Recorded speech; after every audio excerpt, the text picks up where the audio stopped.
Greetings to all of you. May you always be filled with abundant energy, peace, and a heart overflowing with love.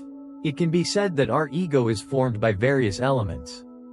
It is shaped by our knowledge, accumulated experiences, and acquired understandings. All these contribute to the ego. Moreover, all the emotional connections we establish also form part of the ego. My father, my mother, my family, my spouse, my children, my friends, and my loved ones, the I and the mine, together shape the ego. By nature, everyone wants to hold on to all their beloved relationships and possessions. However, this changes when these connections face issues. When they stop loving us, oppose us, or create difficulties for us. In such situations, we instinctively distance ourselves, avoid them, or even sever these ties. In our natural instincts, we tend to keep whatever serves the ego and eliminate whatever threatens it. From this perspective, this behavior may seem natural. However, if we aim for higher and deeper values, we must learn to cultivate enduring and compassionate connections that bring happiness and freedom. True love should not merely satisfy emotional needs, it should be a gift, a sharing, an acceptance, and a letting go. To achieve this, we must learn, practice, and spend time exploring our ego, at the very least, understanding its current state. Buddha taught, do you know where suffering comes from? Do you know its origin? Through enlightenment, Buddha realized that suffering originates not from external circumstances but from within us. External difficulties play only a secondary role. The primary cause lies in our own minds. From the moment we are born, we inherently possess greed, anger, and ignorance, the fundamental components of the ego. When these elements operate uncontrollably, they lead to suffering. The consequences of an uncontrolled ego, uncontrolled greed, anger, or ignorance may arise due to life's struggles, excessive competition, or unexpected challenges.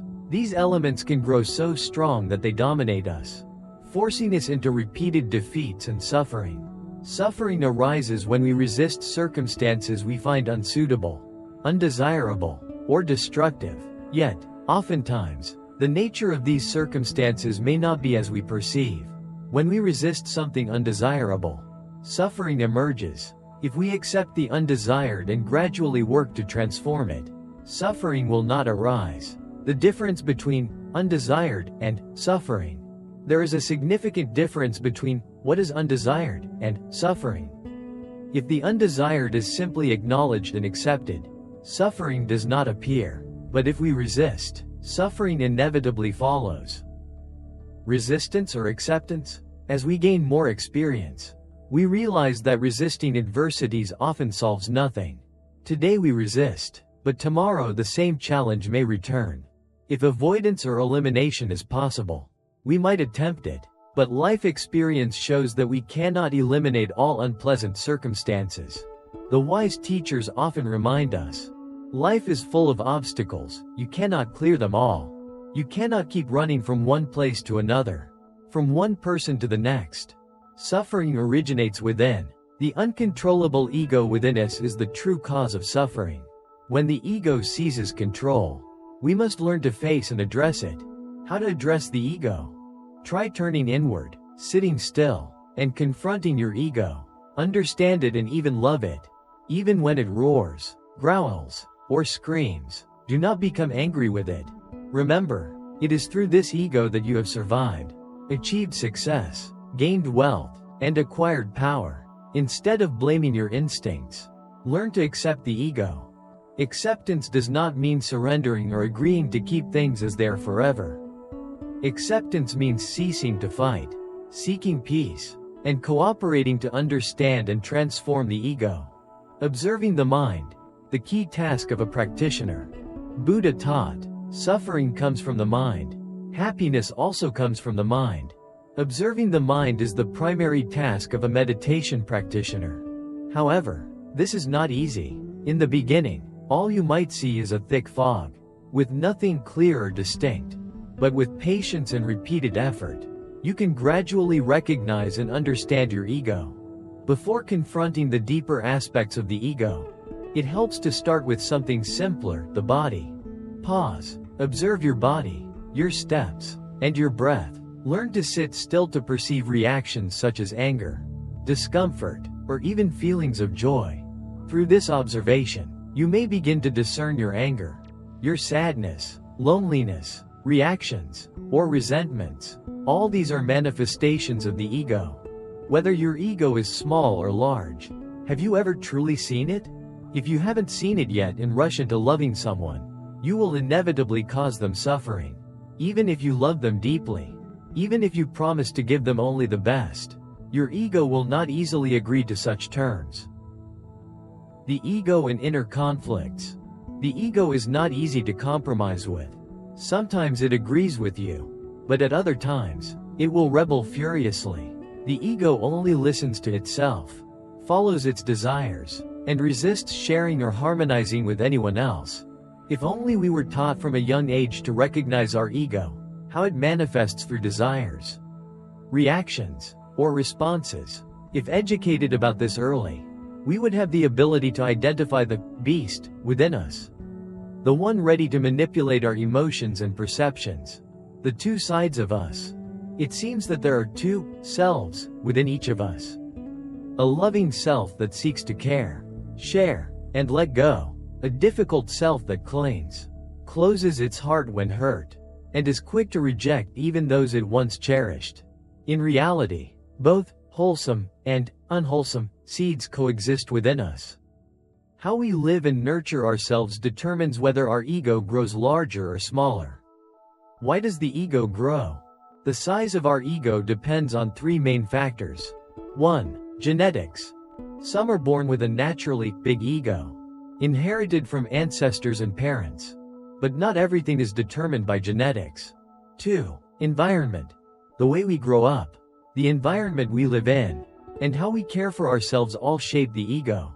If we are encouraged from a young age to be humble, respectful, grateful, and considerate of others, the ego becomes more manageable. 3. Life's challenges. Early successes can inflate the ego. However, failures, emotional wounds, or major life events can also cause the ego to spiral out of control. When hurt, we instinctively become defensive and see everyone as a threat.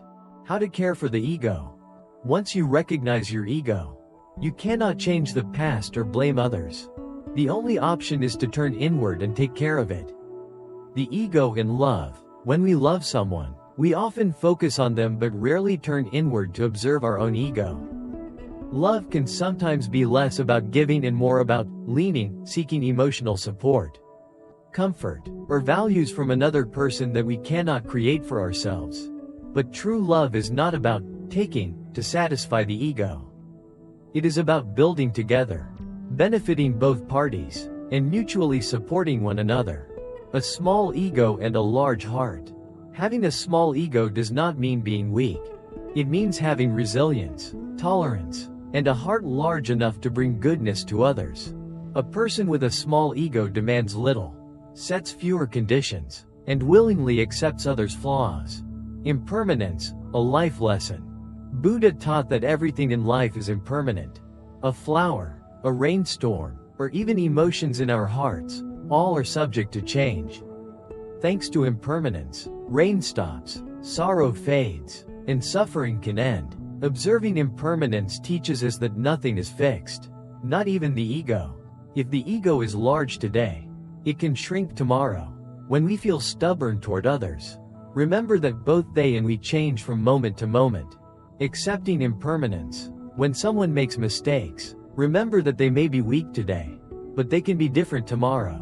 Do not view your loved ones through the lens of the past. See them as they are, in the present moment. True love is about uplifting one another, fostering trust, and helping each other overcome challenges and personal limitations. In life, everyone has an ego, but without care, the ego becomes a source of suffering. Turn inward, learn to love yourself and others, and embrace impermanence. By gradually taming the ego, expanding your heart's capacity, and fostering genuine compassion, You can create enduring happiness for yourself and those you love.